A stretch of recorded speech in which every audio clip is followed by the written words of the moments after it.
Welcome to A Woman's Brew, where women talk about beer.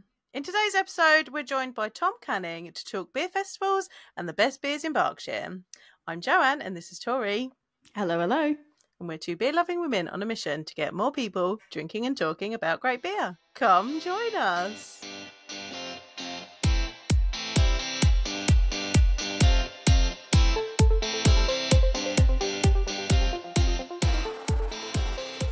Hello, everyone.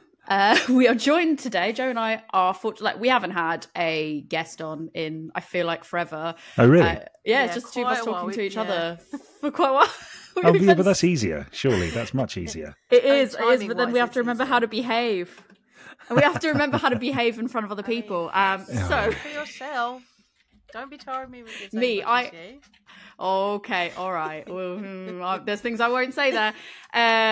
But yeah, we are joined today by Tom Canning. So Tom, for anyone that doesn't know you, do you want to give us a high-level overview to who you are, what you do, what your relation to beer is? My name is Tom Canning, and I think 14 years ago I started Bracknell Ale and Wine Festival, as it was known then. And that is coming, I don't know, it's coming up to either 13 or 14 years old. I cannot remember because we had COVID in the middle and I forget. So I started that with a very good friend of mine, Michael Keane, otherwise from here on known as Keno. And we did that as a bunch of mates. We have both since moved out of Bracknell and live in, I don't live so far away, but he lives quite a much further away, but we still carry it on. We enjoyed doing it. That is kind of my overall relation to beer, but it was also, my name is also on the sign outside the Nags Head, in case anybody was wondering.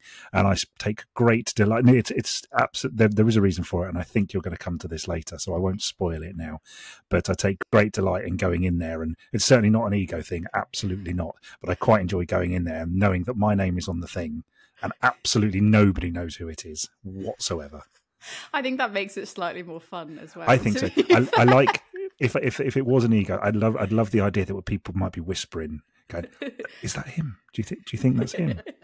Is that the guy?" You're like, yeah. I have to announce it somehow with a trumpet and a or like entourage. You'll be doing the side thing of like, is that Tom Canning, the guy that's on the side? Yes. That's what I would do if it was me. If my name was on something, I'd be going, look, it's no, I wouldn't. I would be curled up in a corner. I wouldn't. No, you that's such a lie. I would not. I would do my level best to not be. I'd be like, can you take my name off, please? It's been there for 2 years now. It's great. It used to be very. I used to get regular WhatsApps from people that I haven't heard from ages. Go, oh, is that you? Yes, it is. Which is quite cool. Incredibly cool, though. Like in the fact of like at work, we do this thing. So I work in tech. So I manage a team of project managers and project manage myself in IT, and it is that thing of our company, we have this thing called like weird or interesting fact. And when you introduce yourself to new people in meetings for the first time, it's like, oh, let's say a weird or interesting fact about ourselves. And sometimes it can be really hard to think of like something that's weird or interesting because you're like, yes, I'm weird, but what actually of that is interesting? Weird isn't always interesting, is it? Sometimes it's just as boring as being normal. And nobody ever thinks they're interesting, and I feel like that's the thing. I was always told to ask somebody very close to you what the interesting thing is, but I feel like you've now got a built-in interesting thing that you can say. Yeah, for a pub in Reading that it is a very well-known pub. Don't get me wrong, but given the scope of the size of the country, it's a very small, niche little fact, which I love. And I suppose I worked for years for the Reading Evening Post and all its various iterations, and every so often, once in a while, I'd have a little beer blog and stuff on there. Or especially during COVID, I spoke to a lot of brewers and a lot of breweries, just trying to put the word out that they were still going. They were doing. I think my favourite one was I spoke to Dean Bond at Bond Brews, and he was sort of talking about how how Wokingham saved his business, how the people of Wokingham saved his business, and I spoke to Andy at Elusive as well, and on their all their various drive-throughs and the free deliveries and all that stuff they did, and I found that really, I was already in I was already thought the whole thing was a good idea at that point. But just sort of, especially local beer, it just really it really grabbed me around that time, and just going to places, that being able to sit in a place that the beer was made there, and that's kind of what grabbed me. That's what took it up another level. The beer festival thing was lovely, and it's great fun, but the sort of the people that I've met off the back of it all has been the real highlight. So I don't know, is that long and rambling enough intro? Yeah. We've covered a load of bases. It's not rambling. It's lots of really interesting stuff that I really want to talk. I feel like there's a lot there that I'm like, oh my god, what do I even ask first? But I guess in terms of all that, like, what do you do today, like, as your day? Like, is the beer festival your sole focus, or do you do something outside of that as your day job? Just sheer curiosity. No, I think there was so my day job, I am the head of digital at the Cricketer magazine, which is a bit of a departure from working in local media, but stretch your wings and all that. So that sort of day job, and it's been quite an intense year. I started there in January. And so it meant that a lot of things went on the back burner. But the beer festival itself, I think initially the idea was, let's do this. It started at Bracknell Town Football Club, which is no longer in Bracknell, sadly. So it was there. We started there, and we had a wonderful guy called Ian Nugent, who was the chairman, and Keno and I said to him, we just really fancied doing an event, putting on, and we thought doing a beer festival would be really good. And he said, as long as you don't lose money, you can do it. And he let us do it. And I think bang on, we did not lose money. We didn't make any money, but it kind of grew from there. We had about 80 people in 2011 in half a car park and the clubhouse, which according to the licensing could fit 500 people, but if it fit 150, I'd say you were pushing it. But anyway, it kind of just grew out of there, and I think it was about 2016. They put a plastic pitch down at the club, so you couldn't put a tent on it anymore, and we then switched to Bracknell Rugby Club, and the whole thing just got a bit out of hand after that. So as much we also tried an ill-fated effort in Reading, which really, really didn't work. We thought that, we'll put something on, loads of people will just turn up. They did not. So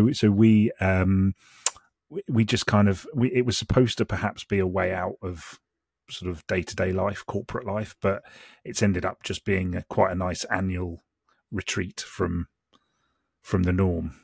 You get really busy for a couple of weeks before it, and then you do it for a weekend. You're knackered, and you go back to work for a break. I feel like before I ask all the questions that I want to ask about the actual beer festival, should we quickly talk about, before we depart from that, what we're drinking this week? Yeah. I'll let Joe. Why don't you go first? Well, I'd say let the guest go first. I'll let you go first this time. Yeah. I thought I'd pick something that was local, at least to you guys, not to me. But I've got Siren's 11 Finger Discount, which is a New Zealand IPA with cedarwood. It's quite lovely. It's like pineapple cubes. It's quite topical in the world of cricket. New Zealand, they've just had a very unlikely series win in India. So is it a New Zealand IPA? New Zealand IPA, yeah, with cedarwood. Oh well, it's Siren. Yeah. Honestly, I love what they do with all the different wood creations over there.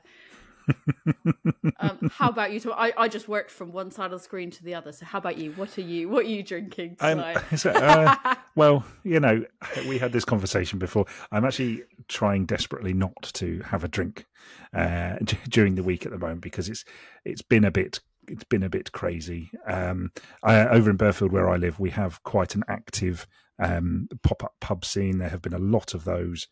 We've had Mysterious over recently. I know you've had Ken on. Nice. Yeah. So they've been over. I did, however, bring some of my favourites. So the double-barreled Whippet, and I'm a huge fan at the moment of the Disruption Chaos, which is almost like a classic in the sort of. If you try and think of, I suppose sometimes if I was trying to think of, someone was saying, what's a Berkshire beer?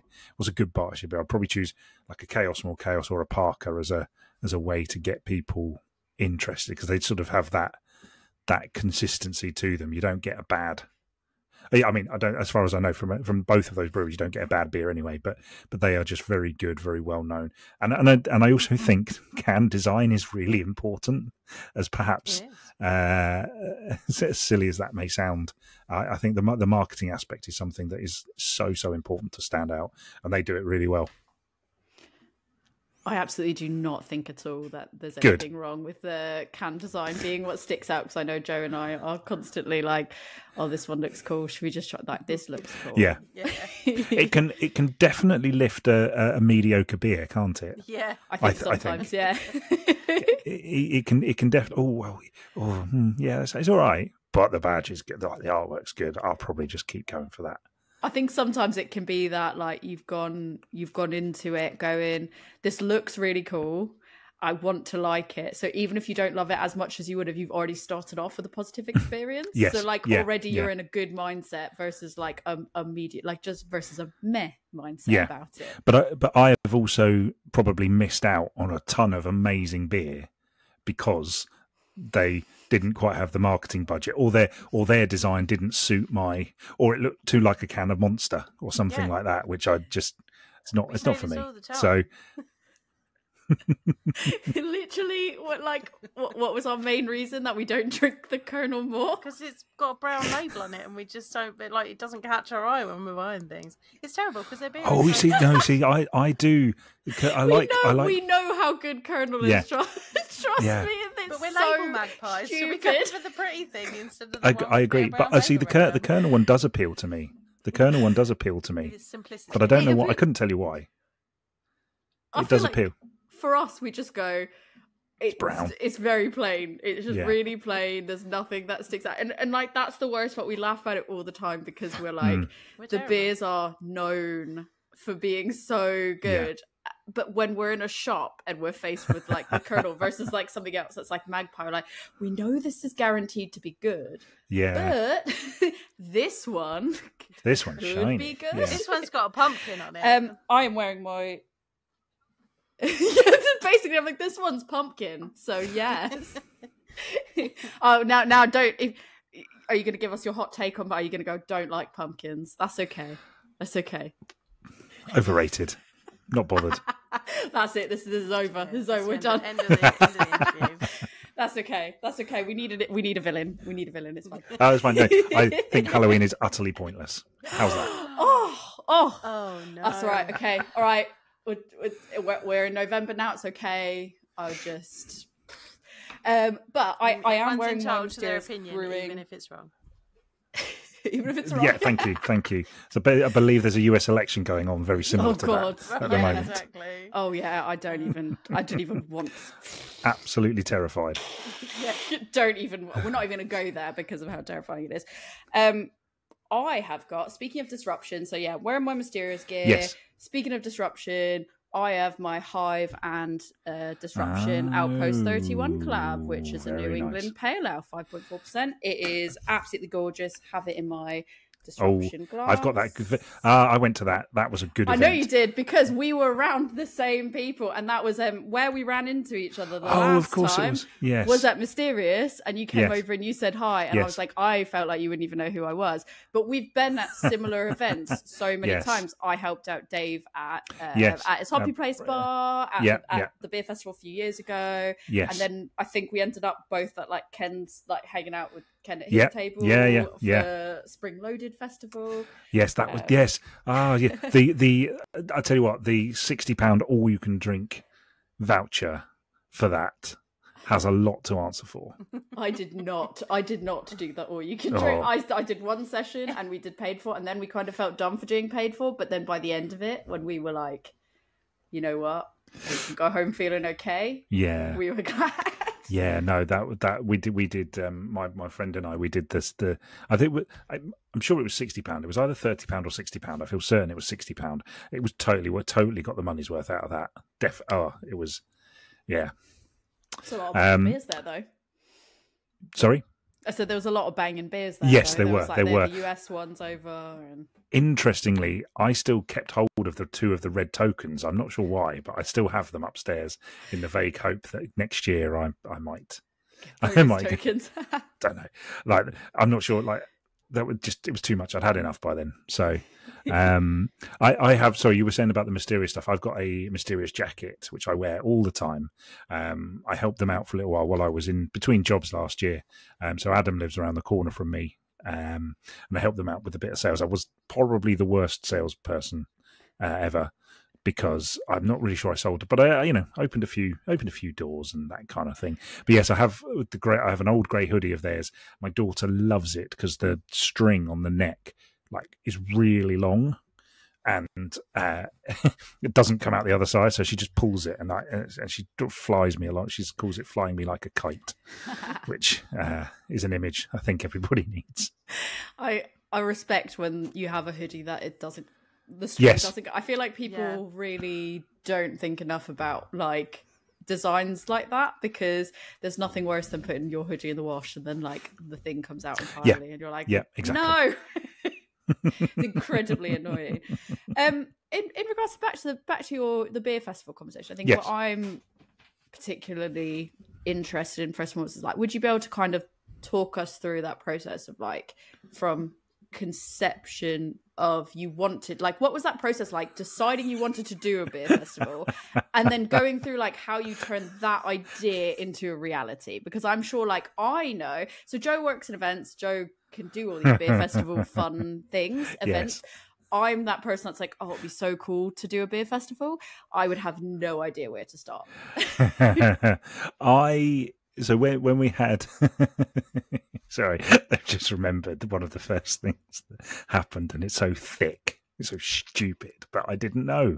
Anyway, so I rang, I can't remember, I think the only real contact, and I can't remember why, but the only real contact I had in beer at the time was Windsor and Eton. I think it was Willie over at Windsor and Eton, and I rang him up and just asked him for some advice, and he said, you probably want, how many people you're looking at? You probably want this many barrels, blah, blah, blah, all of it. This kind of thing. This is, this is a firkin. This is how many beers in a firkin, kind of work it all out from there. And me being me, I kind of went, okay, that's great. And then went just blah, blah, blah, blah, blah.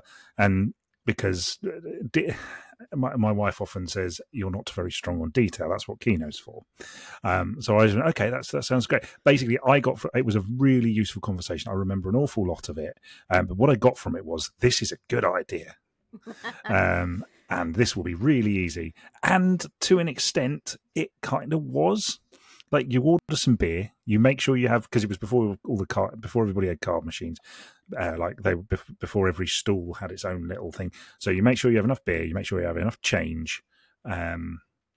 You try and get some extra space if you can. So we bought a load of those really terrible B&Q tents that you spend hours putting up and then fall down. Anyways, we spent, I don't know how much on those, because they're not cheap either, and they're absolute rubbish. Sorry if B&Q are a sponsor of this podcast, but those they know what they're doing. No, just know. Big Bench.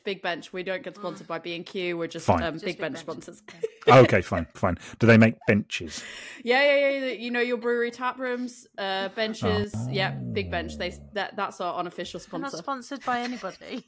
I just wanted to know if I could hands down be yep, no, the big benches. I bought it. If you say enough things with confidence, yes, there you go. I also wondered by how some people say Big Pharma. I also wondered if it was there was the big bench industry. Yeah. They sponsor us. Yeah, the shadow people behind Big Bench. Yeah, they may be throwing us some money. We don't know. Yeah. Okay. Well, yeah. We're not at liberty to say. Fine. So did that. Tried to start selling some tickets. Obviously, didn't know. I can't remember how much we charged. We didn't charge very much. And we had 80 people turned up. And now this is all well and good. You've got people turning up. You've got the beer is arriving. You've got stillage. You've even thought about how are we going to put the beer up, because Willie's told us, you can borrow one of our stillages and you can do all of this stuff, and that's great. And so you put all the beer up, and then you go, how'd you get the beer out? So you ring. You probably it would have either been Willie I'd rung back, or it would have been Dom at Hog's Back. I said, how we need taps. Oh, right. So frantic. I think it might have even been Rebellion. I think Rebellion were the last to deliver, and thankfully, Rebellion are tremendously heroically helpful. And I think they brought over 15 taps for us to use. So yeah, quickly tap in all the beer like the day before. Now, it turns out that's a really good time to tap a beer, but we did that, but it was so absolutely, because all I'd ever really experienced before was like the bag in box, and they come with taps, and that's easy. And so yeah, I didn't know. Anyway, we didn't have any taps, and fortunately they turned up, and it was that great. a thing where you sort of like assume that, okay, even if it's not bag in box, you just kind of go, well, surely it comes. Well, they'll send you a tap, won't they? They'll send you but I'm today years old when I realised like you'd order that and it doesn't just come with a tap. Well, they send you the bloody pump clip, don't they? Oh yeah, they send you. You get bloody. But I've got drawers full of pump clips. If anybody is missing any pump clips from their collection, I've probably got one. Any beer from Berkshire in the last 15 years, I've probably got in my garage. I was at a beer festival a couple of weekends ago, and somebody stole all the pump clips out of the boxes. Oh, just the pump clips. Like before it started? So the kegs were in boxes, and they sent them up. Yeah, before it started, they sent them up, and the boxes had been ripped open, and they'd taken the pump clips out, and then just left it. And we were like, "Why would you take the pump clips and not take the beer? That's so weird." Surely that's someone that works strange. there as well. That could just be like, "Hey, can I have this when it's done?" What do you mean? All of the pump clips have gone. So then we were. I can categorically say it wasn't me, because I have a garage full of pump clips that I really should throw away, but I can't bring myself to. Anyway, was that the answer? Does that answer the question? So it just came together. You ask enough people, you make sure that there's enough people to help. We had someone running a barbecue.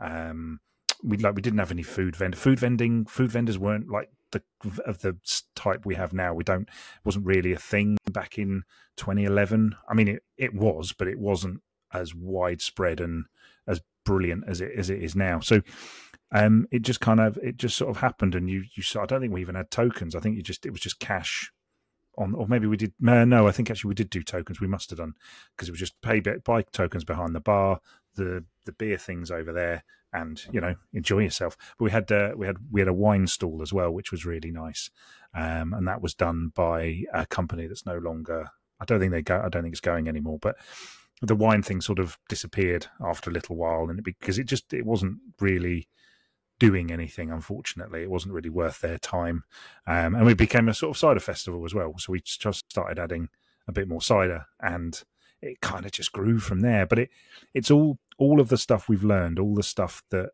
happened. It's kind of all just happened by accident, and everything will be okay. And that's sort of how it's run. And we've had absolutely tremendous support from Bracknell Rugby Club, which is a brilliant organisation, and they get volunteers out en masse. I mean, you've seen it, Tori. It's quite, when they choose whatever colour they decide their t-shirts are going to be. There's an army of them. I know they print about 100 t-shirts, so most of them go. So it's just, but it's at the point where, like, if something, it's unlikely that anything's going to go wrong with it, because you just send like 15 emails in January and book everything in. You book the tents, you book this, you book that, and so it's unlikely that anything specifically is going to go particularly wrong. But equally, I also think it would be really easy for something to go wrong, because it's one of those ones where it's just all in my head, it's all in a couple of other people's heads, and everybody has an active part in it. So if its foundations are not solid, but it's not like so take a look, take Beerfest for example.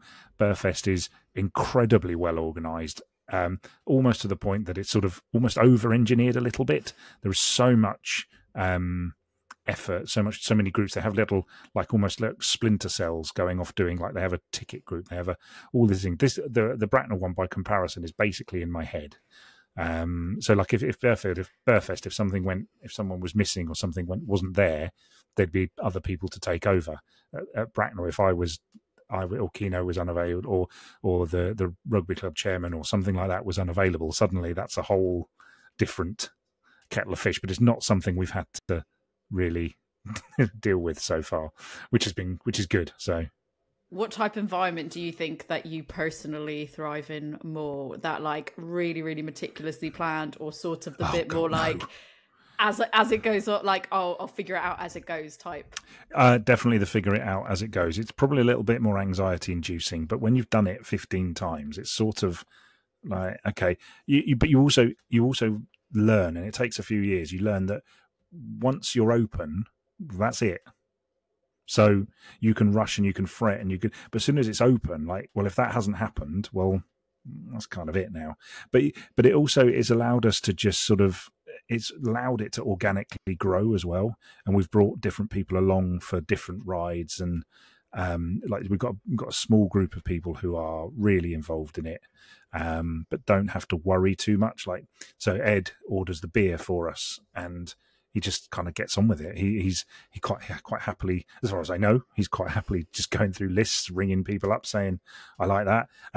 He does like a mild, so it's always a mild month. So we always end up having about 5 milds, which is, and they're all, bless him, they're all still there at the end of the night as well. But yeah. So it all kind of cut, and I prefer that because it means that a few years ago, I think it was me, but I'm not sure. I think should we have a second stage up the other end? It's quite a big pitch. You can have one up the other end, and we did, and it's all just grown from all out of these rubbish B&Q tents to actually having like proper things. And it's only maybe in the last 2 or 3 years that we've had proper staging, and the actual putting the thing together now is really straightforward. It comes down in no time, and it goes up in next to no time as well. There is really not that much to it anymore, and it still manages to make a decent amount of cash. But you couldn't have done this. You couldn't have just gone, right, I'm going to do this. I'm going to do a beer festival for 3,000 people, and because if you did, it would cost you a fortune. But because it's been done, and I've never really thought about it like this, I suppose, it all coming along organically has just meant you get to take people along with you. People come along for the ride. There are people who have been involved now for 5-6 years, and maybe even longer, you know. So it's just happened. It's happened all like that. But as I say, if you put one on to the size that it is straight off the bat now, I suspect it would cost you. We also have the fortunate infrastructure of the rugby club itself as well. It's self-enclosed. It's got power on site. It's got running water. It's got a bunch of these things that you would otherwise have to.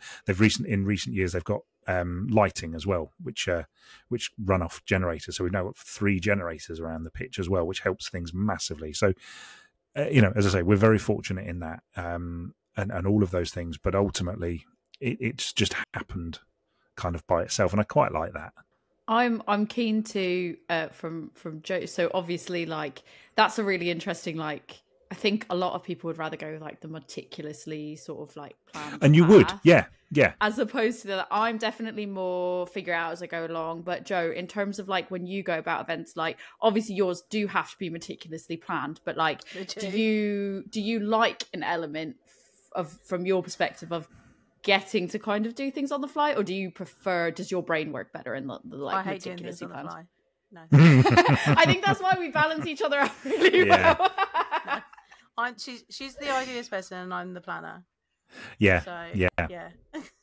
Whereas I can be like, this is what I want to do, and then okay, how do I get like? I think it's the project management brain of like, cool, I've got this. How do I get there? Boom, boom, boom, and it's just like done. Whereas if there are issues, I can be flexible and I can make things work. But I like the major things should be planned out and organised before we get to that point. Yes, and I entirely agree with that. I suppose the only difference for us is we haven't moved anything around in 6 years. Where's that going? Where it usually goes? Yeah, over. All right, over there, mate. Yeah, like I see the Beerfest plans. It's measured. There is a site plan. But do I need to do that if I'm the one there on the morning going? You go there. You go there. But not really. what's your contingency plan if you're not there? Well, I am. That's not an option. Yeah, It's not really. and that's exactly, and I will be really clear as well for anyone listening. Like the events that Joe's doing are also very, very like different events as well. Where that is a very different thing. But like my brain is very much like Tom's, where it's like I'm there. Like that's not an option. I think this would be different if it hadn't started so small. Yeah. As I say, you just couldn't organise an event the size that it is. Whereas we just, like, everybody's done this. The rugby club, we've been doing it there, I think, since 2016. So it's coming up quite a while. So everybody knows where it all goes. Or does that just go where it went last year, mate? Yeah. If they, like, it's not, but it's also, I think perhaps it maybe looks a bit more complicated than it is. Like I did try this year. I did try to jot down all of the jobs, like, because Keno wasn't able to be involved as much as he was normally. So I did try to do a spreadsheet of all the jobs. It was really short. Like it wasn't a massive list of stuff, because the tent guys bring the tents in, so I don't have to worry about putting tents up. It's just got to a point where there's a lot of suppliers, and they all know where to come. It's the same suppliers all the time. And yes, if we ended up with a different supplier, that probably would change things, and I'd have to think a bit differently about it. But we tend to just deal with things as they happen, and usually things that are unexpected are actually usually good things. Like, so, we turned up one year and they had generators around the place. Well, that means we don't have to now worry. I don't have to bring these 30 to 50 meter extension leads that I've been carrying around for the last 2 years. So unexpected stuff is usually stuff that's improved it. We had, so just on that. So this year, our beer tent was slightly longer than it normally is, because I wanted to see it. There's, for some reason, well, no, I know why they're there, but where the beer tent goes, we also thought the weather was going to be a bit more difficult this year, so I really wanted to try and get this. But where the beer tent goes, there are a couple of they're like fence posts, but they're like 6 meter. They're really tall fence posts. And they're in the ground, and they're supposed to have speakers on them so that there's like a tannoy announcement. Yep. But whatever it is, they went in and the speaker stuff never got done, but they're still there, and you can't really take them out because they're quite solidly in the ground. And we've never put the tent over them. So it's always been back from the fence. So the beer tent is off the pitch for anybody that hasn't been there. It's on the side. And this year I just said, look, can we just see if we can get the tent over, because the tent guys always said it won't go. And I was looking at it. We were there. I was looking again. That'll go. That'll definitely go. And I got him to try it, and it worked. So we had a slightly longer tent, and we brought it up. But it's stuff like that. Like I can't just drive over to Bracknell to measure a fence post and drive home again. My life just doesn't work like that. So it's sort of on the day stuff. They tend to, but if stuff like that happens, it tends to be good things. Stuff that makes it better. So this year, if it did rain a little, but not as much as we expected. But no, none of the people serving got wet. So great. I was going to say that's what the tents are for. Yes. I mean, I've been to indoor venues where people still get wet for various reasons. So as long as people don't get wet, then it's fine. Yeah, and actually, I have to say as well, the people that come along do tend to be quite hardy. They don't mind if it spits a bit. They carry on. I was going to say, I feel like, I don't know, just around here in general, like people would just be like, well, like these type of festivals, like beer festivals people are going to, they're like, if it rains, we'll just make the best out of the rain, and we'll just dance in the rain. Like, it's no bad weather, there's just bad clothing choices. Yeah. Yeah, if you have the right mindset, all of it is great. Yeah, exactly. I think for me, you've touched on exactly what I was thinking though, about like for other people, it sounds really, really complex. Like I would feel like my concerns would be like, how do I procure that much beer? When do I start procuring that much beer? Like, is that something that, and again, like, I'm not asking you to answer, because I know obviously, like, I don't want to get into like finances and stuff like that, but it's like, is that something that you get sponsors to go, oh, let's get sponsors in to buy the beer? Or do you buy the beer outright? Or do the people that are procuring the beer come and charge for it? And then like, it just sounds so complicated. I can answer that one really easily. Most of the beer ordering is just you pay them afterwards, As long as we do it on a beer token system. You don't actually have to sell out a beer. You just, one of the big secrets I think is that you don't have to sell out a beer. You just have to sell out of beer tokens, and that's probably a dirty little secret that none of us acknowledge. But that's all. That's the thing of it. And ultimately, I know people who might be like, well, maybe we shouldn't be selling. You shouldn't sell beer. But this is every beer festival, right? Yeah. Maybe we shouldn't sell more beer tokens than you can drink. But ultimately, most of these beer festivals are supporting some charity or some worthy cause. So ours supports the Rugby Club. Beerfest supports Thames Valley Air Ambulance. All of these things are quite worthy. Quite worthy, really worthy. Let's not undersell it. And ultimately, we now over 14, whatever I decided the number was earlier, have built up a little pot of cash that enables us, if there is a beer supplier that needs it paying up front for whatever reason, that we can do that, no problem. Most of them, because of our reputation of people knowing who we are, most of them are fine. We also use a company called Best Cask, who supply. So we try to do 50% local and 50% on cask. We try and do 50% local, 50% through Best Cask, which generally means we get some of the best beers from around the rest of the country, which is a nice mix. And then our craft stuff is all completely local, or as much as we can. So there are always ways to do these things. Like, you just talk to people. If a brewery is a really small startup brewery and they don't know who you are, then you probably do have to pay them up front, and that's fair. But most of them are fine to be paid. You try and pay them as quickly as you can afterwards, a week, 2 weeks. I think most of the time, someone might call me out on here because there's bound to be someone we miss somewhere along the line. But most of the time, I think it's within a week.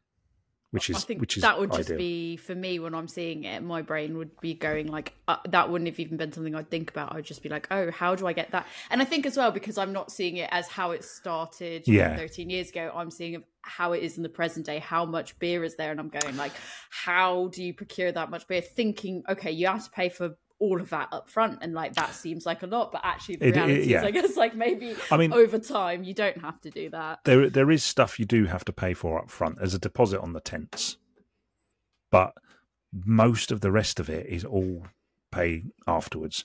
We've made friends with lots of these people. Some of these people were our friends before. It's weird how we need stage. Oh, I know a guy that has some stage. It's weird how little stuff like that comes around. So, all of that helps, and all of these people know why you're doing it. They know what you're doing it for, and it kind of just works. So it's that community spirit, though, as well, isn't it? Of like, you know someone, and someone goes, "That sounds really cool. I want to be in on that as well. So let's get together and do something on that." Yeah, it's been there are times where you have a wobble and you think, God, that's quite a lot of effort, especially when I've had a newborn baby a few years ago. Like, oh God, that's quite a lot to take on. But fortunately, people still come. People still love it. We thought COVID might be a bit of a risk. Like, the thing was never in danger of not happening again because there was a pot of cash ready for the next one. And most people, we'd sold a few tickets that year, but most people just rolled over. Most people weren't too bothered. They just rolled over to the next one. And we put one on as, I think that one in, I want to say, was it, would have been was it in 20? Did we do one in 2020? I can't remember now. Whatever it was, whenever we were all able to do stuff again, we organised a beer festival really fast. I think it was 2022, because I think that's the one I was at, was the 2022 one, I think. Yeah, or was it maybe. 2023? I think it was 2022. I think we put one on in 21. I think we put one on in 21, but we got it done. We got it organised really, really quickly. Because I think there was still stuff hanging around, and actually some of that made the whole beer festival better. We now have an incredibly long bar. which I remember the one that I did. It was not long after because we still had the NHS apps, which were alerting if somebody was near you doing something, and it was really cool because obviously being at the Hoppy Place bar, that was like the craft beer tent. So I was Dave was so kind and let me sort of help out at their bar, but it was really actually quite cool because the way we had it, obviously with the distancing and stuff as well, it was like the tent was set up on the other side of the fence, so like the fence almost kind of served as a bar in a way, which was really cool. and we've kept that. We've kept that every year. That fence has it's got longer, but that fence has bar tops put on top of it, and the tent stays the other side. It just works. The whole thing is set to work really well. So COVID was obviously bad for a lot of people, but in terms of just organising a little beer festival, it gave us a break, and we were able to put some stuff in that worked. Really. I did not enjoy filling all the forms out before it, but otherwise, it was great. So, what type of admin like did you have to do for like COVID specific stuff, like just to give people an idea of additional challenges? I mean, I suppose it wasn't massive. You just had to have a plan for how you would help people to keep distance, because I don't recall that there were any specific rules, but there was lingering stuff around, like you didn't have to wear masks or anything like that, but it was advised that you try to spread stuff out. There was just a bunch of, all I did was I noticed that that first one back, and I'm sure it was 21. There was a festival at the Admiral Cunningham pub on the same weekend, which is quite a youngster orientated, family run pub, but some of the stuff they put on there is absolutely mental. Not at all not at all for a 40-year-old man like myself. It's very much got a young vibe to it, and it's brilliant what they do. But they had a festival, and it was also Wokingham Festival that weekend. And I was quite worried that we might all just not have anybody turn up, because we all had 3 events, and actually all 3 events were absolutely heaving. But I didn't know the guy, but I rang the guy at Wokingham Festival and said, "What are you doing?" And he very kindly sent me his form. Here's what we're doing, and I basically just copied it. We did everything that we said as part of it, but there was also a bunch of stuff you couldn't legislate for. So you couldn't go around like, I think there was you just needed to have it on paper that you'd thought about it, and we did, and we had a meeting where I went through all of the notes I got off Wokingham, and we just kind of sorted, because we aren't events people. We just wanted to put a beer festival on. We wanted to do it as safe as possible, and I thought the best way of doing that was to get advice from another place that was doing it. And we all tried to help promote each other, and it's been really good off the back of that. So yeah, I mean, in terms of admin, there wasn't a great deal. It was just quite a long form. It's those things though, isn't it? That it's the vagueness of like, you can't do this, we want you to do this. Then you kind of have to read between the lines and be like, what is the right answer for some of it? And ultimately, like, people, even drunk people, are ultimately quite respectful most of the time, and you just have to trust people, because we're grown-ups, and you need to be a little bit responsible for your actions as well. So, you can do, as a beer festival, you can do the best you can, and just steer clear of people who are idiots. No, I respect that. Some people are responsible for their own actions, and it's not the beer, and it's not anything. It's like it is your actions that you need to be mindful of. But yeah, no. Back to with the procuring of the beer, like how, so you said you've got somebody that goes and was picking out the beers, but initially at the start, like, how did you decide what beers that you wanted at that first festival? That's easy. We just decided we didn't want anything the same. Everything was different. And I think in the end, there was one brewery who I won't mention, not one local to us, but there was one brewery that didn't turn up at all. So I think we did end up having, and I think Hogsback helped us out by bringing a couple of extras. As it was, it turns out that was too much for that first one for the amount of people that came.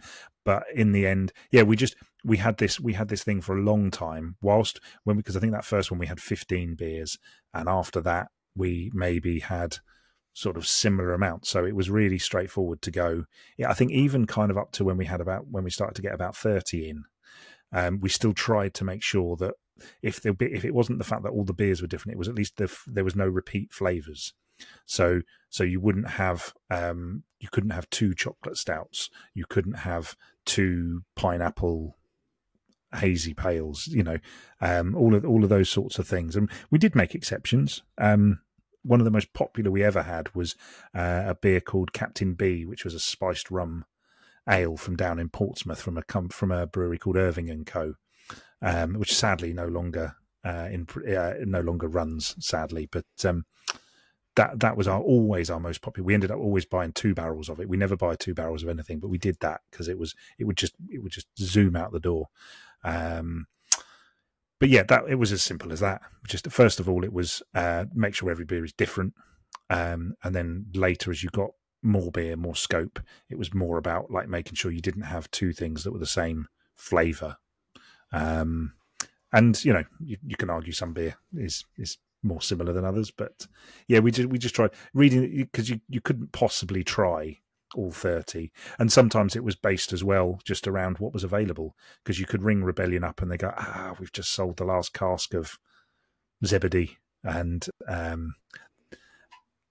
so this is similar, but that might also be similar to one of the others. But you just got to go, you just roll with it, and whatever turns up. Ultimately, the only people that really care about that are you. What the punters see when they turn up is, there's a big old selection there. That's great. That's from there. That's from there. I've heard of them. I've never heard of them. That's the sort of, I think that's the thing they sort of care about. Is a sort of a good range from a bunch of different breweries. They want to try as many beers. Often they want to try as many as possible.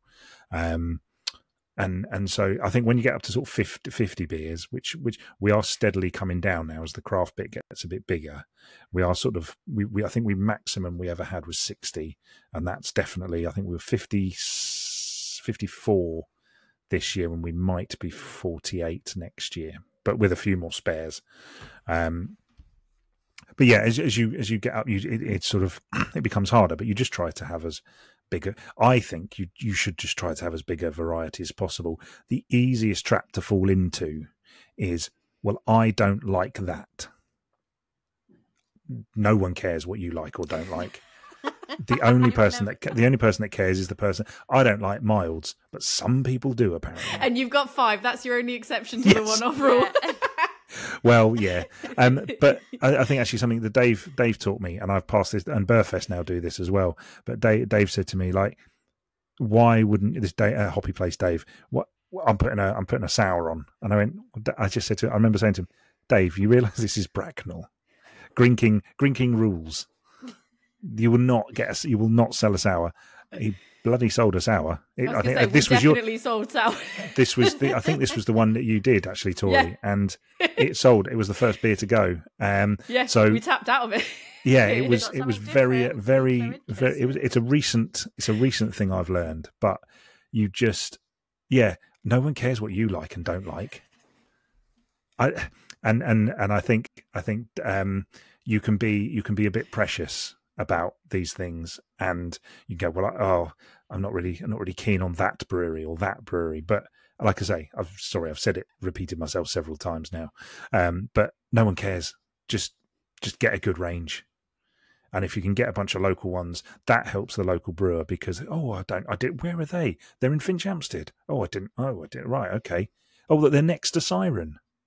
Oh, right, I didn't know that was, like, I'm not sure how, that's not a great example, because it's really hard to miss Elusive now, of course. Well, but I don't know. You'd be surprised. It's how shocking. Many people don't realise things like that. It's shocking. I think even up until they've opened up their new tap room, like, there was still people that I would have a conversation. I mean, even not even that long ago, there'd be people have a conversation about. They'd be like, "Oh, and where is this brewery?" And I'd be like, "It's like do you know where Siren is? And they're like, yeah. And I'm like, literally right across from Siren. And they were like, oh, really? And it's just, they had no idea there was another brewery there. And I'm like, to me, it makes sense. Yeah. I'll tell you what, this would be much funnier. This little skit would be much funnier if we went back and did it the other way round and pretended it was Siren that nobody had seen. That would have been so. Okay, we'll just delete all that, and then we'll just go. And then, fine, did you hear about that little brewery? Siren? Yeah, exactly. But no, you know, so you go through that. That's just. I like having the local beers. I like talking to people about what they've got, what we've got, and you know, I always think that for like Bracknell, maybe I probably do people a massive disservice. I grew up there, so I feel like I can talk about this. But if you're from Bracknell, and you try an ale, you've probably just drunk Green King IPA, and you might I liked it when I first started drinking ale. I really liked it. I thought it was great. I felt like a proper man, you know. Or but yeah, I wouldn't touch the stuff now. I can't. You know, it's absolutely awful. But again, you know, we do have Green King beers on because people like them. And as I say, if I can, just at the risk of repeating myself, no one cares what I like. It's all about the journey you go on, though, isn't it? Yeah, like for some people, those Green King, like it might not be where we are, the three of us are in our journey. That might not be where we gravitate to. Like I'm not even a massive like if you told me keg or cask, like I tend to gravitate more towards keg. Oh, definitely. Anyways, it depends on what it is, but by and large, I've got there. Gravitate more towards keg. But I think that's like when I've gone there, I've gone, oh, you know, Dave's tent is the one that's more for me. I try other things, but that is more like for my taste buds. But where you have other people that just want a nice day and nice family friendly day out, they're not fussed on the beer. They just want to have some good drinks. Yeah. Like that's approachable to them, and they might be willing to go, well, I know there's some stuff on that I like. Therefore, why don't I stretch a little bit, try something else? If I don't like it, it's not the end of the world. There's so many other options. And they start doing exactly what you said, which is, oh, this is a local one. I didn't know that was local. That's cool. And I think that often surprises people what is brewed locally, because there's a hell of a lot of it. But like you say, that journey, I've done that journey myself as well. You know, I'm now firm. I would firmly drink a keg beer over a cask beer, because if there's a decent stout on, then I will certainly have a cask stout. But the rest of it all leaves me these days a bit cold. I think the only one I would perhaps, if I saw a Yulu on cask, I would prefer that over the keg version, just because I think it tastes better. But that's about the only one that I would do that on. What's the biggest change you've seen across the last 13 years you've been doing it, from the start to where we are today? I thought it would have been elderflower cider. Whatever year it was, we had elderflower cider. People could not get enough of that stuff, and it was massive. Almost every local cider producer was doing an elderflower cider, and it absolutely went out the door like shit off a shovel. I think that's the right expression. And this must have been, maybe it was a combination of the day, the weather, the lot of it, but it absolutely rocketed out. And the next year I was there and I was trying to think, what cider was it that was going? Because stuff wasn't shifting, and cider for a very brief period of time was massively popular, and it would have been 2017, 2018. It was massively popular, and we didn't have enough. We had loads, but we did not have enough. But it was going out, and I was trying to think, what's that cider that was going? And I remember, and someone said later on, have you got any of that elderflower? I was, oh, it was elderflower. Couldn't get it. No one had done it. And so I would, if you'd have asked me then, I would have said it's definitely going to be elderflower cider is going to be the big thing.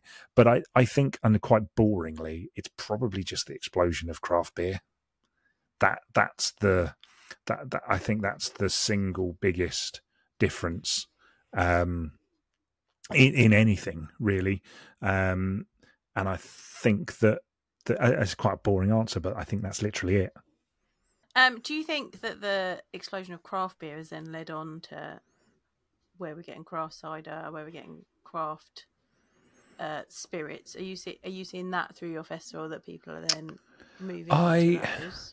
I don't know. I mean, unfortunately, we don't run the spirit bar.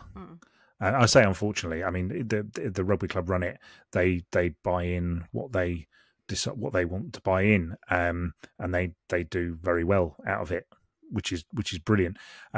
Whether having more craft cider on there would probably make it more expensive, probably make it a little less inclusive. In terms of craft and that, I'm not sure. I think that craft beer has a leg up because it can and has been able to piggyback on beer festivals and breweries doing beer like that and already having big avenues to put it out, because if you're selling a barrel of cask beer, there are benefits as well there are clear, in terms of the amount of time it lasts, if nothing else, to selling keg beer. It's all, the avenues were already there, whereas I'm not sure the same is for craft gin and craft cider. I don't know. Cider, as I say, 5-6 years ago, I would have said to you that cider was going to be massive, and it still is certainly in certain parts of the UK. You go down to Bristol, you can't move for it, but it hasn't quite had the explosion that I thought it was going to do, and I guess that must be to do with how you get it out to people. Sort of Magners and Bulmers with the ice in it feels like it's had its day a little bit. Now, of course, I also don't go into pubs that serve predominantly Magners and Bulmers all the time, so I'm not maybe the best person to ask. I don't know if people still drink it by the bucket load like they used to when I used to regularly go to pubs. In terms of some of the just the wider of all the other things that you do, I know that you had a blog, Beer in Berkshire. You have it still, but yes, it's still we were there. Talking about this at the start. Yes. We're holding you accountable for this now. Yes. in terms of that, what are some of the other projects that you do outside of sort of Bergfest and the Beer and Cider Festival in Bracknell? So, well, I'll mark that that Beer in Berkshire. I'll tick that box. It's still a thing. I still haven't got round to marking or releasing the results of the 2023 survey, which let's just say I'll try and get round to it by the time that this episode comes out. It's that I like writing. I just don't have. Whenever I've done something, it's been because I've been to an event and I felt inspired to do something. And every time I try to set myself a weekly, like to do it weekly, it just falls because I can't drink enough beer to if you're going to recommend a beer, well, you need to recommend a beer that was actually good, not just one that you've had from the Christmas packet that you get at the farm shop with this Rudolph's, repackaged stuff. You can't if because you've got to drink. You've got to try and drink it. But no, I always tried to do it weekly, and that's where it falls down. Whereas if I just did it when I'd done something and enjoyed it, that's much better. So there's that. That's a very small thing. But I also have a grassroots football website called Football in Berkshire. You'll notice a theme here, very search friendly. I thought that really worked, but that's been going for must be coming up 9 years now. And that charts the fortunes of all of our local football clubs, men's and women's teams. We've been to Wembley twice, various different things, but that's really quite popular. So we sort of do that, and I'm involved in Beerfest. We do a football awards as well for the football blog, which is hosted very kindly by Double Barrel Brewery. Hence me wearing their t-shirt this evening. Probably one of the. I think. Sorry, just going back to something you said about like the craft journey stuff. I really like craft because of them. I went to interview them just before they opened, and I've been going there ever since it opened. And it's one of the nicest places. You would think that a warehouse on a trading estate in the arse end of Reading, with apologies to anyone. It is properly. When you say, I know exactly what you mean. It's not difficult to get to. It that way, yeah. It's not difficult because when we lived slightly closer to Reading, I could walk there in half an hour. And it's not difficult to get to at all, but it's just a weird place to want to spend a Friday night. When you look at the layout of Reading, as a person that when I first moved to the UK, lived in Reading, lived on the street with the Nags Head, that is, when you say that, I'm like, that makes total sense. And it's not a dig. It is literally, yes, I get exactly what you're saying when you say that. But I love Mike and Lucy. I think, sadly, because it's become so successful, they're not there on the nights anymore. And they've obviously got a little. Oh, they've got a baby little now one as well, themselves. So priorities change. But that is one of my favourite places. What they've managed to just basically turn a working warehouse, into somewhere that's really great to spend some time.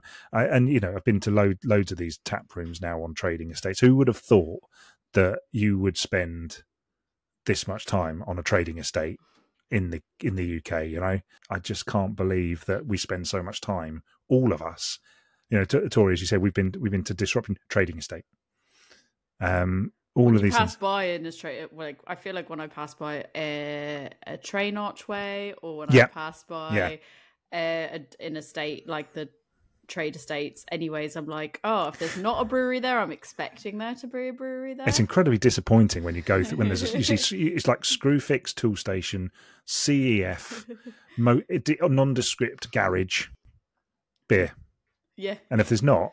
It feels weird. It does feel wrong, and that's the thing though. Is like they've turned it into such like a warm space. But I mean, I say that as a person that goes down to like Elusive regularly. That's like they have probably turned it into a nice comfy space. And I guess like Joe, where you are, like I'm sure I feel like in the Kent area though. Is it standard for you to have more? I feel like for you, it's all like nice old buildings. I mean, we haven't got a lot of craft beer down here, but Flock's on an industrial estate around the corner from a tyre place. It is. That is true. But I feel like every time I think of like these like lovely buildings, and I feel like round here is all definitely industrial estates. Yes. Yeah.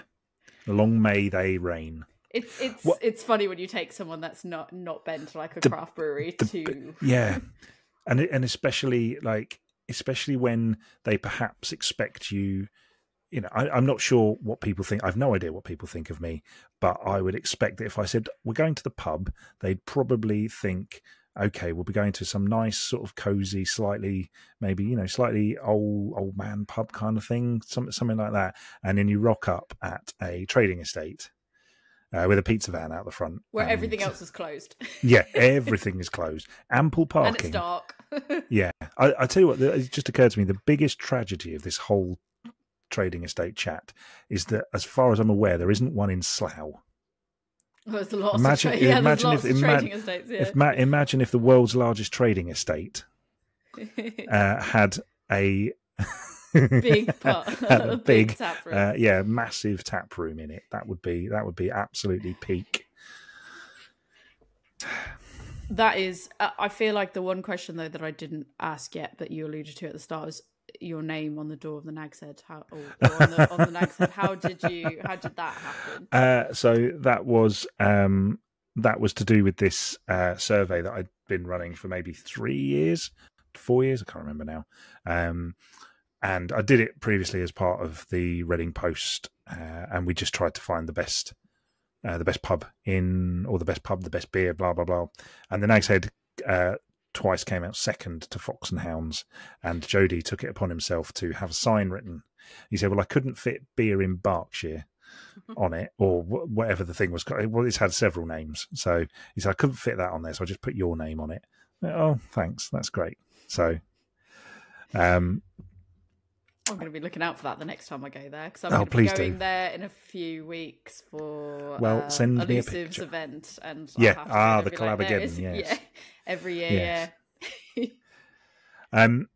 There was one thing I wanted to mention as well. So quite dull, but I have for a long time have tried to get sponsors for all of these beer festivals and things like that. And I have hit upon this idea of, actually, I'm involved in maybe 1 or 2 beer festivals. Why don't I put them together and try and sell it as a package? So like, one of the hardest things to do in any beer festival is to get sponsors. And like, you can ask your mates who run business. So, we're a bit older now. You've got people who have been moderately successful and might begrudgingly, if you twist their arm, give you a few quid to put a banner up. But that's all well and good. But what if you could get a bunch of beer festivals together, or a bunch of events, beer festivals and other events, where suddenly you could say, well, actually, there's an attendance of about 10,000 rather than like 3,000 over one day, and see what that does. So something I'm putting together at the moment is a bit of a pick and choose package where, and hopefully I've spoken to a few marketing heads already, and there generally seems to be a bit of an appetite. But it just seemed like, none of this is about discounts for anyone. Everybody gets what they've asked for, but you just, the idea just being that instead of it just being one, and maybe 500 quid, it could be 4 and 5,000 quid. So just to try and because a lot of these companies, don't. If you're a medium-sized company and you've got marketing budget, well, probably spending a couple of £100 is not really top of your list. You want something that's impactful over a larger period of time, because you've got the build up to all of these things as well. So it's something I'm kind of putting together and working on, and it, for the benefit of my own beer festival as well as others, because we have some lovely sponsors, but they might decide at some point that they've sponsored it enough, and thanks very much. So yeah, it's just something that was another thing I wanted to just throw out there. If somebody wanted to talk to you about either going to get their event sponsored or to become a sponsor, or even if somebody wanted to volunteer to work at the beer festival, like, I know I love volunteering at beer festivals. Yes. I feel like every year my festival that I volunteer at is always the last festival, and I'm like, I don't want it to be. If somebody's like me and wants to either volunteer or they want to sponsor you, like, how can they get in contact with you? I mean, the easiest thing to do is to just email me, Tom Canning, 3 N's. Yeah, I should know that by now. Tom Canning, 1983 at gmail.com. Or you can find me on most social media, Tom Canning 83 usually, give or take. So do that if anybody would like to. It's an idea at the moment. No obligation or any of that, but it seemed like a good idea, and volunteers are always welcome. I know I've tried to cajole you into it again, Tori. So I'm always happy to do it. I love it. Literally, it was only this year by the time I realised that it was happening. So for anyone, I think the one thing that we didn't talk about is like what time of year do these festivals happen at? Because by the time I realised that it was happening, the year had got away from me, and I went, oh shit, I've missed it. And then I had plans during Bergfest, so I couldn't go to either of them. But I guess that's a key thing that people want to know. Like, when do these festivals happen? So Bracknell is, whilst we haven't set the date for next year, which is a conversation that needs to be had, it is always the second bank holiday of May on the Sunday, and Bergfest is usually, I'll probably get this wrong, it's usually the last weekend of September. Whatever the wet weekend in September, that's usually Bergfest. But those guys just are unbelievable. What they managed to put. I haven't even meant some of the other things they do. They're known as the Burfield Santas, which is a story. I know you've had Ken on and from Mysterious, and I know Adam is his business partner is a Santa. I am also. They go to Elusive and they brew a beer at Elusive as well every all day. Of these things. So it's a brilliant group, and they're here in Burfield. Like in the summer, eight Fridays every summer is a pop-up pub on the recreation ground. It's absolutely just wonderful. The stuff they do. Like I was thinking about this the other day, because we do have a pub like down the hill, half hours. There's two half-hour down, or you can go to Mortimer, but we don't have one up here where we sort of on Burfield Common. And I think that actually I was going to write about this, and I haven't really got round to it yet. But I was thinking, like, because there's all this stuff about pubs closing, and it is bad, and it's sad when a pub closes. But I think actually by us not having a pub, we probably have one of these pop-ups because they're also in the village hall. There's probably, I would say there's an average of one a month throughout the year, which actually makes it more of an event. So they're always busy. There's on the rec, it will be a few hundred people, and in the village hall it will maybe be 150 people or 200 people. But there's more people at these one-offs than there would be at any given pub night, and the infrastructure you just pack away and take home. But actually, these events, especially when you've got families involved, it makes it much more family friendly, which is kind of what we're all trying to do these days, I think. I think it's the community. A lot of it is just like, that community that you build. And I think some communities are more fortunate than others to have some things. Yeah. Like that sounds like that's a really, really good local community, local scene with people supporting it. And yeah, I guess in terms of giving advice for anybody that wants to, maybe they don't have a scene that's quite as powerful as that, like what is some advice that you might be able to give to somebody else that's wanting to spark that kind of scene locally with themselves? Again, really easy, based on us trying to do a beer festival in Reading. Start small. Even if that means you only have 2 beers or 1 beer and some Prosecco and some gin or a box of cider, start small. If you sell out the first, one bit of advice, so going back to Bracknell Football Club, Ian, the guy that allowed us to do it, his wife, Alison, said to me, when we'd run out of beer a bit too early, we basically had to raid the cellar for, probably way too old bottles of old Newcastle Brown Ale and old Speckled Hen. Literally anything that was left, the whole place was empty. And she said, well, you just sell out success. You've just completely sold, you just make a big thing of, it was so successful that the entire club, there was no booze in the entire club. That you just, start small, have backups, make friends with people, make friends with people who are happy to let you have a couple of extra bottles of gin or, have a box of beer on, go to find one of the breweries that does bag in box. Loddon, round Berkshire, Loddon, Stardust, Little London, I think over here still does it, but just start small. You can get bigger. It's much harder to start big, and because you start big, you've got all these dreams, and then no one turns up. There's nothing more deflating. But it's quite easy for you and your mate to get through a box of beer or a bottle of gin, or you and your mate, you and your wife, whatever it is. If no one turns up, you can drink that yourself. That's fine. And don't overstretch yourself. Just start small. Like if you've got to hire a hall, try and get them down. Because ultimately, I guess I think hall hire is if you're going to hire a hall or something like that, that's probably the biggest expense you're going to have. So try to get them down. Try to get them to understand that, well, if this works, I'll do more. But I'm starting out, or so anything like that. But just get as much help as you can. Start small. I think the biggest mistake you can do is, unless you've got the cash and to throw at it, that's fine. But if you start small, you've probably not quite thought about an advertising campaign. You've probably not thought about how you're actually going to get people there. Who's going to buy tickets? How are you going to get people to buy tickets? You can't just stick a post on Facebook anymore. You've got to pay for it.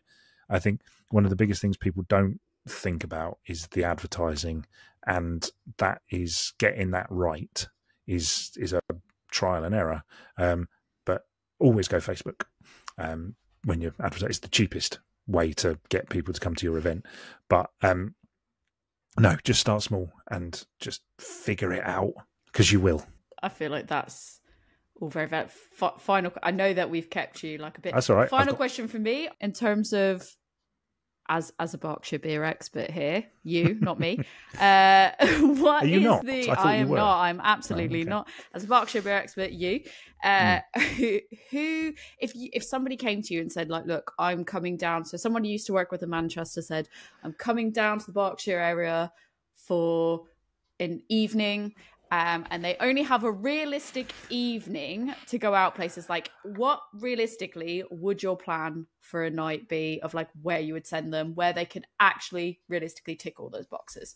I think I think there are two things you can do if they've realistically only got a night. You've like they get here at like 3 and they're there from like 3 until the end of the night. You've kind of got two realistic options. You come down by train, and you probably would do.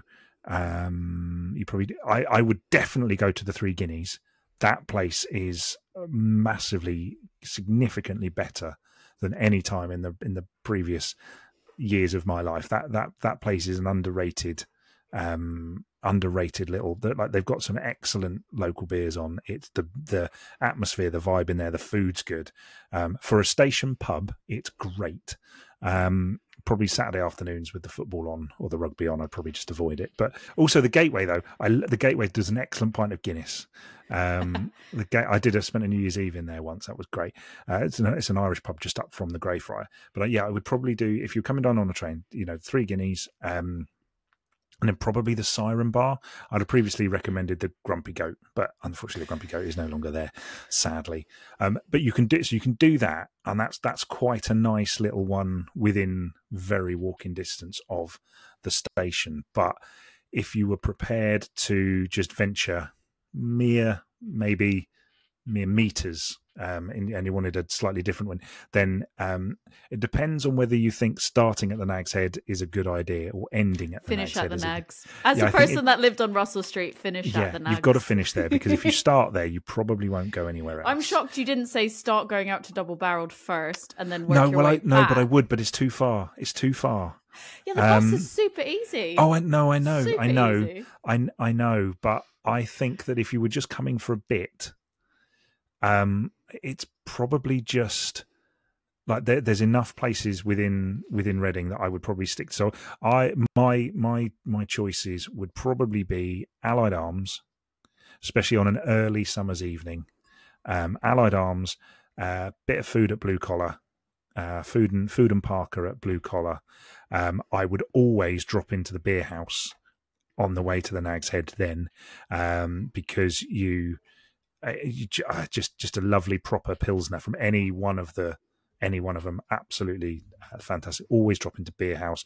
You need to get there a little bit early. Sometimes they close a bit early depending on how busy it is, which is totally understandable. And then you make the pilgrimage out to the Nags Head. And the thing I love, I'm not a religious man in the slightest, but there is something. There's the church opposite it, and as you're walking up Oxford Road, and you got the light up cross, and it's like Christmas. You're following the cross to the Nags Head. Exactly. You've seen the light and you are following. I think actually on the side of that church it does say, have you seen the light, or something like that.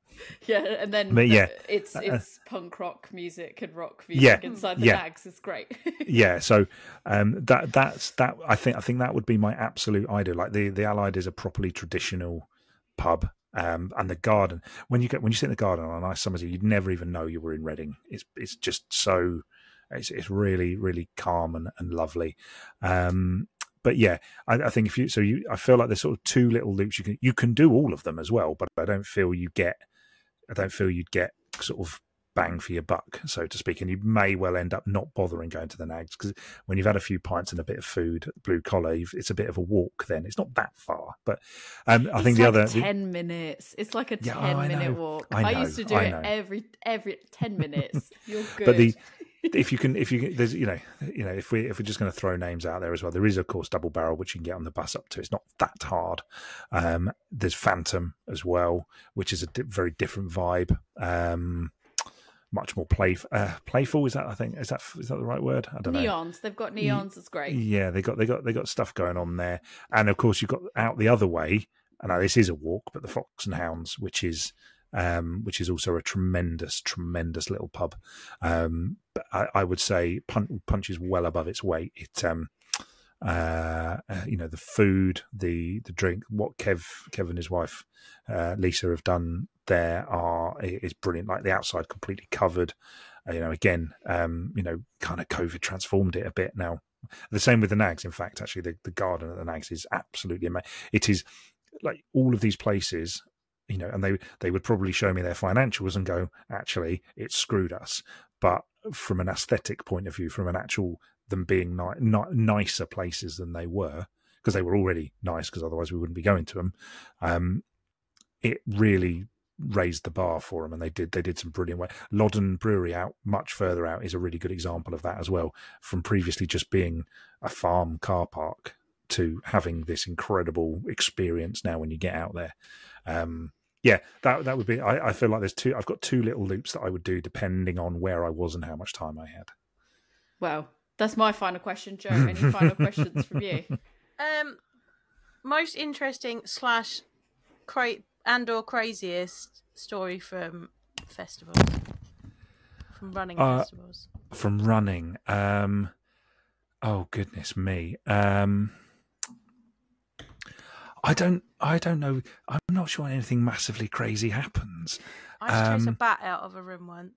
Oh, okay. Let me set the bar for crazy. Yeah.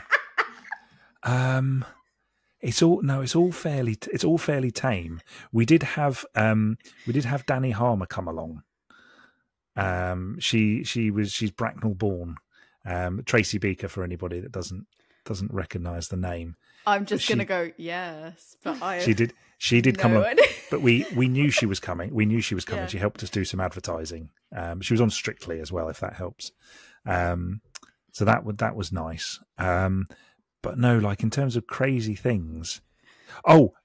So going back to Bond brews, Dean, bless him, used to give us a load of spares just in case we ran out, and for whatever reason, people often came, like, we never lost any barrels except his.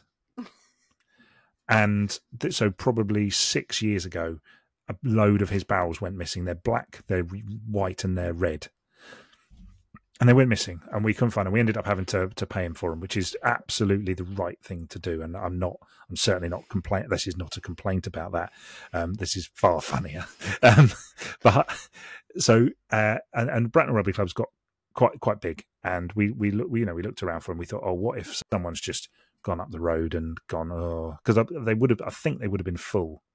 But anyway, so so a few, maybe last year we were down in a bit of the club that is now a bit derelict, round the front, where they previously had an outdoor gym, and it's kind of, they've closed it down.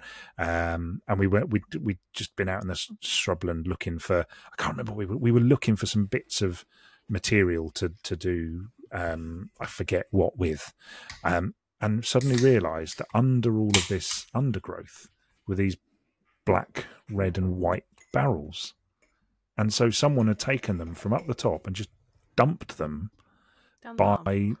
just for, and they just it would have been over 4 or 5 years, would just got completely overgrown. And there they were. Wow.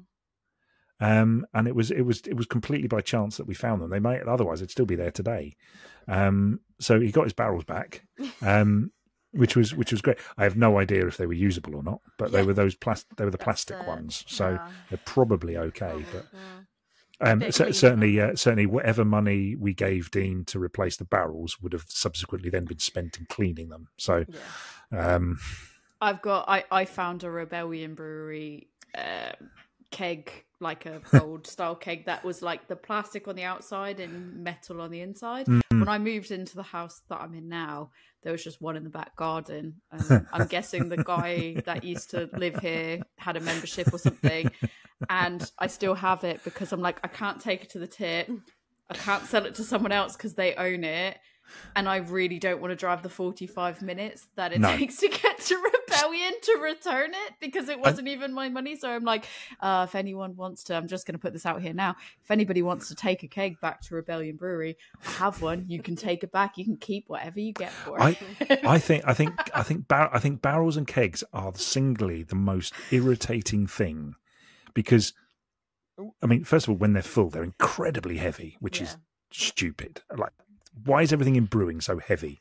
But part of for a man with no upper body strength, it's hideous. But the thing with the barrels is that there are lots of breweries who actively chase them up and get them back. And like, you know, if you have barrel I remember Siren did a barrel amnesty a few years ago, and all they've these done things token amnesties, all kinds of amnesties, because they're you know, these barrels are expensive, and there's other breweries who could not give a shit. we've got I think we've got 4 barrels still at Bracknell. 2 of them have been there for 6 years, and like I've tried emailing. Please take them back. I'm not driving all the way, like you. I'm not driving all the way to Abingdon to put these back where they should be. I'm like, please, someone just take this from me. I took it to the tip, and I said, I've got this. So, fun fact for anyone that needs to know: I tried taking it to the Bracknell tip, and I was like, please, I have this, and I have this, and I have a keg. And someone in the car behind me went, "You can't return that here. They own the keg." And I was like, "It is true." Yes. But the thing is, I didn't buy it, so I was there in like a brewery hoodie, like, and I had to be like, this isn't mine. I don't know, like, and the guy in the car behind me 100% did not believe that it was not mine, because I've got like beer gear on from head to toe, and I was like, and if you want to look at it, this is what, and the guy was like, you gotta return it to Rebellion, and I was like, but that's in Marlow, buddy. That's very far. Yeah. I was like, I didn't buy this, and he thinks 100% I bought it, and I was like, so yeah, if anyone listening to this wants to return something to Rebellion, you can have whatever you get back. Years. Yeah. I used to work over there, and I'm like, I wish I still worked there. I would bring it back. But yeah, that's got to be like, what do you do when you find them in the like? That was just, I found that in my garden. I can't imagine like so long after the fact being like, oh, we actually do have these. Yes, there we go. I know, you know, they ended up back where they belonged. So we got there. Wow. Oh, lovely. Thank you so much for joining us. I feel like I got to ask so many fun questions about running. Oh, good. I hope that was all interesting. If anyone wants to get in contact with you, where can they get in contact with you if they want to check out the festival? Is there any like Instagrams for you, social media for you, the festivals? I mean, if you want to know about Bracknell Beer Festival, just type in Bracknell Ale Festival. We've had so many names, and we just ended up stuck. I'd love to change it to Bracknell Beer Festival, but I can't be doing with changing all the stuff now. So just if you type in Bracknell Beer Festival, or Bracknell Cider Festival, or Bracknell Ale Festival, or something like that, you'll find the beer festival. There is a volunteer form up there. I think we're still advertising this year's festival at the moment, but I'll get around to changing that. But yeah, there's a form on there. But otherwise, just email me or DM me, or tomcanning1983@gmail.com, or just tomcanning83 on the socials.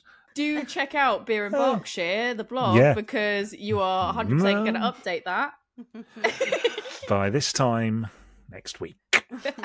You said it, it's happening, so there we go. And anyone that wants to look at sponsoring, wants to look at volunteering, any of that, get in touch with Tom. Check out the festival if you're local. We'll maybe run into, or if you're not local as well. If you're there not is local, there is a travel lodge next door. It's just fine. It's just fine. You know what you're getting with the Travelodge. It's great. Check it out. Can I also just quickly big up massively? Wow, how mid-noughties do I sound? Mid-noughties, early. Anyway, it doesn't matter. Besides the point, the Newtown Pippin in Bracknell is our new home away from home. When we finish doing all the setup, we head down the Pippin, and the Pippin is amazing. From being a pub where I had, having lived there in my entire life, had never been to, would never have gone to, is absolutely wonderful. And people should go there. More people should know about it. They do really good food. They do some really good beer. It's great. It's a wonderful little place. So please go there. Don't be put off by the fact it's got a flat roof.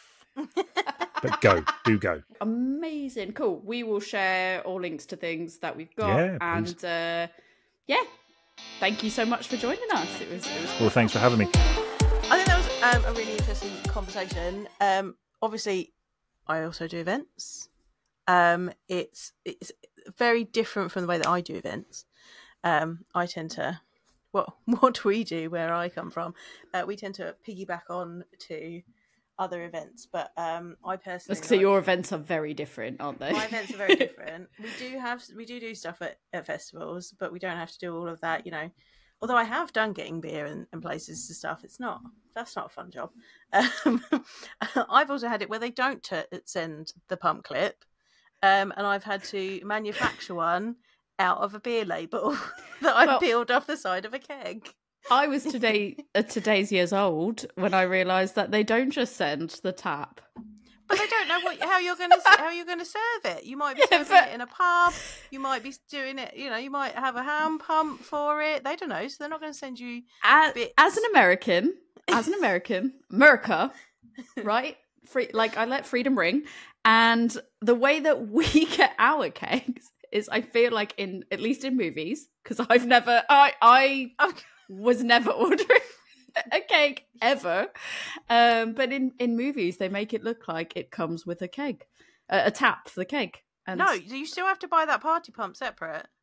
I didn't know that, because I've never got one. The movies just make it look like it's just there, like you just have one. Although no, I actually feel like I've seen movies where they've had to go out and get it. But like, I guess for me, that was the thing that I didn't realize you had to consider. So if you're planning a beer festival, consider that. That is quite important. What is your dispense method? Because as well, like, if it's casks, are you going to do it? Are you doing it gravity? So you just turn the tap and it comes out. I mean, that's very oversimplifying it, because there's also, the you've got to tap it and we've got to put it on the stillage before so it settles, because casks are live. Like, they've got yeast still in them, so you've got to let that settle where it's been moving around, and you've got to sort out the shiv and all of that, so the air gets into it, so that it depressurizes it, so you can open it and it actually pours out. Because sometimes if you don't change the plastic one for the wooden one, then you're not going to be able to get any beer out, because it'll be too pressurized and it won't come out. Then if you've got kegs, have you got the right coupler? Are you putting it through a Linda? Have you got gas? Because you might need gas as well. Oh god, that's the that I think that is the thing that people are like, but you just hook it up to a Linda and it just goes, and you're like, because I've been caught out by that. I had assumed that a colleague of mine had gotten us the right bits for everything, and then it turned out we didn't have the right coupler and we didn't have gas. So there we are, running around Liverpool trying to find gas. Overall, this is why I have a plan, and I like it to be planned before I get there. I think, like, I'm to be fair, I said I was more one side, but I actually think I'm somewhere in the middle. I want to plan, but I also don't want it to be like, I feel like I want the key, as a project manager, I want key parts planned, but then I think that I'm good with going, here's the plan, but then also I can pivot and be like, cool, that didn't work out, let's flip the script and do something else with it. I think, to be fair, like, that would be something that would be super fun to me, would be to plan a beer festival, or just like beer events would be fun to plan, like small event. Like, I'm not talking about like the level of events that you do, I'm talking like small, meet the brewer, tap take, like there's tap take, like those kind of things, or like a tap room wants to have an event there. I feel like my creative mind lends itself to those type of things. That is significantly where there's like easier, because you've already got a setup. No, exactly. I think that's they're where my brain used would to ordering work. beer anyway, so you can just say these are the beers that we want, and they order it in, and then I feel like process. I'm that idea person that's like, I've got these really great ideas to run at a venue. I think a beer festival would be really cool, but then there's things clearly I didn't know, that you'd have to make sure there were taps.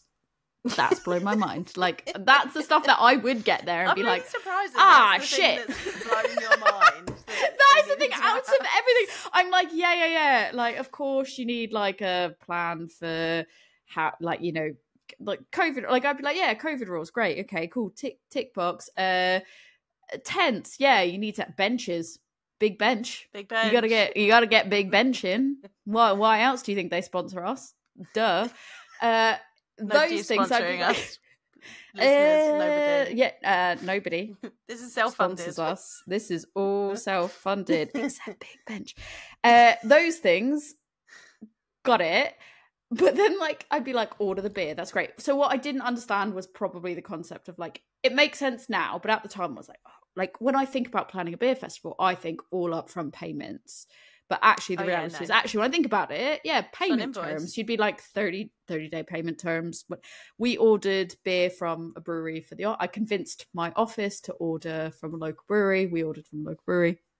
There were payment terms, which was like 30-day payment terms. Yeah. And I had to be like, can we pay it? Like, my finance department was like, we pay it the payment term. So in 30 days, I was like, well, can we just pay it sooner? Because I feel really bad. And they were like, yeah, of course. And I think my brain would go into some of these things being like, oh, well, that's the hurdle I have to jump over, is how do I get all of these things? But actually, what I will say is I quite enjoyed that he was talking about starting small and just starting like in a village hall, like start really small advice. And I feel like make those, like if you have connections around you with some local breweries as well, like that obviously probably helps as well. And to start small as opposed to like dreaming massively big. And then if your event turns out to be great, you drank the place dry, like that's only a positive to be like, great, that's cool, aim for that next year plus 5 or something ridiculous like that. Like, you know, you just scale it up. And it's really hard to think about that sometimes with some of the bigger festivals I think that we go to, is like, yeah, they didn't all start at that size. My biggest question of the night though is not about the tap. Who's Tracy Beaker? I feel like it's too late to ask. Oh, so it's a book series. Okay. And then it like a kind of primary school, like late primary school, early secondary school age book series. And then it was also made into a TV series. So that was the person that played the main character on the TV series. All right, because I was like, yes, no idea. But I can't like, I always have to be like, this is Sooty all over again. I was like, it's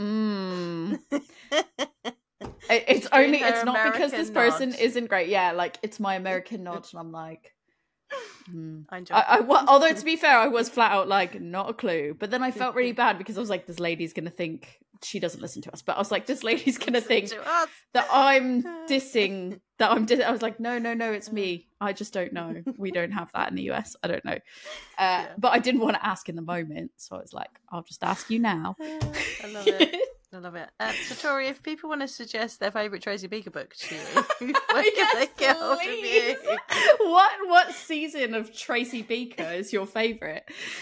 Please tell me your favourite book, season, whatever else. Like, tell me the most British. If you could tell me your most British one to make me feel patriotically British, please. Suggest them to me on Instagram at adventures_in_optimism, or you can email me if you want to send me a link to them because you're like, it's not enough to know them. I want you to order it. Here's the Amazon link. Send it to me at adventuresinoptimism@gmail.com. If you want Joe and I to start a beer festival because like that's what you want, you're like, ladies, you wouldn't beer be the first person to say woman, that to you us. You won't be the first person, and I'm caveating this with, if you are the people that have told us this before, this is not for you. Yeah, not anyone me. that's not anyone that has not We told know. us before that we should start a beer festival with some really great like diversity in brewing and all that, please. Like that is something that has gone around our brains, and then we're like, yeah, we don't have the mental energy for that, and I wouldn't even know where to start. All the time. What are you talking about? We're free all the time. Send us that at awomensbrewpodcast@gmail.com, or you could just DM us, tag people in it, tag people in this episode. I don't know.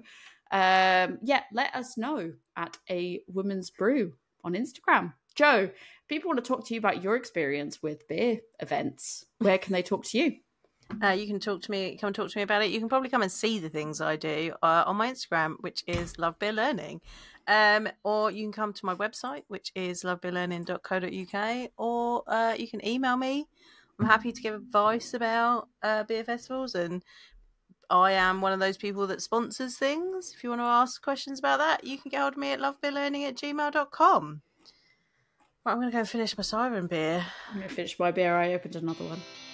Mine's Cheers. also silent.